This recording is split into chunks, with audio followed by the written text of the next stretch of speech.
వాళ్ళ ఇంటికి వెళ్ళిపోయారు.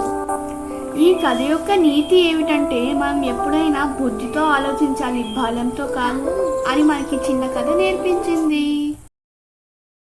రెండవ కథ ద ఈగల్ స్పీచ్. ఒక ఊరిలో ఒక చిన్న పిల్లలు ఉండేవాళ్ళు. వాళ్ళు ఏమనుకుంటారంటే ఈరోజు నేను మమ్మీకి చెప్పకుండా ఎక్కడికైనా వెళ్దాం అని నిర్ణయించుకున్నారు. అది ఒక ఈగల్ చూసి వాళ్ళకి ఎలాగైనా గుణపాఠం చెప్పాలని అనుకుంది. తనకున్న శక్తులతో వాతావరణాన్ని మార్చేసింది. దాని గురించి ఊళ్ళో వాళ్ళు కూడా చర్చించుకోవడం మొదలు పెట్టారు. ఎందుకు ఇలా అవుతుంది, వాళ్ళకి ఒక మ్యాప్ దొరికేలా చేసి వింత వింత ఆకారాలని చూపెట్టడం మొదలు పెట్టింది.